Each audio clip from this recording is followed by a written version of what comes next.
I've been looking after my mother for the last 20 years. She is now approaching 102. Although she was living on her own, I helped to support her 2 years ago, just after she was 100. She had a fall and she ended up in hospital. That's when her memory just disappeared. She disappeared almost. There was no help anywhere to say, take her to this club or do this. Nothing at all. My partner is now 90 years of age and he's in hospital because he fell down the stairs October 2024. Been in hospital ever since. He can't come home because he's got mild dementia and his mobility hasn't been that great in the last couple of years. But it's now been going on for 5 months, so emotionally for me, trying to deal with the hospital staff and everybody involved and just trying to keep myself in an okay place emotionally, really, and get the best for him. Well, the carer normally are grieving over the relationship that they feel is becoming smaller and smaller with their loved one. And then they're losing the relationship with their friends.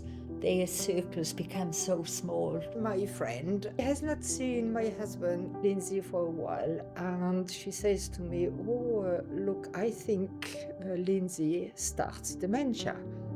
And about 3 months later, he had a stroke.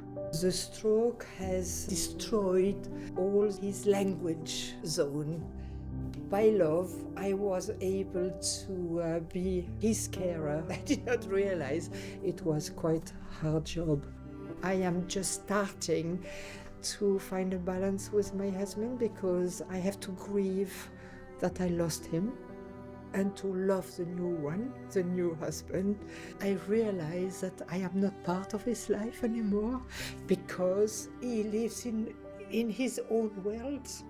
And even though I give everything for him, he doesn't realize. I have to admit that I've lost my temper once or twice, only because it hurts so much. Some carers feel lonely and isolated, and they don't feel that they've met somebody who's going through similar things to them. Bridgend Carer Centre are a charity that support unpaid carers across Bridgend with many different forms of support, helping people with their caring role, providing respite opportunities for carers, advice and information to enable them to carry on caring. We sit and we chat about things. People going through the same thing, have experienced the same thing, but have found a solution. So I'm so grateful I am not on my own.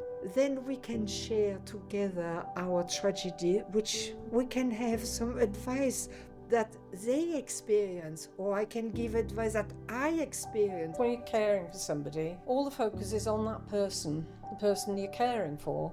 But when somebody said to me, how are you? How are you coping? I don't know how I'm coping. You just do it. You don't even realise you're a carer.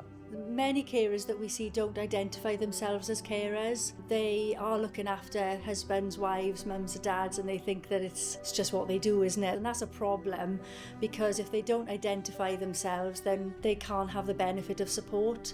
We often say the carers are invisible, and they themselves put themselves second to their loved ones. So we see carers ignoring their own physical and mental health because they're so focused on their loved one. And we are there saying, well, what about you? This is about you, and our help is to support you. We're all in the same boat, like all in it together. We are, because you don't know what's going to happen, even to the people that are in the group that are caring in 10 years' time, 15 years' time. Or it does help. Support. Talking to the people in the group, they understand because they're going through it.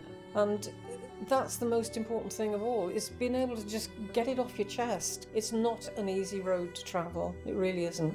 Some days you don't even like yourself because of how you've reacted to some situation. You know, I've often said in these meetings, I'm living with dementia.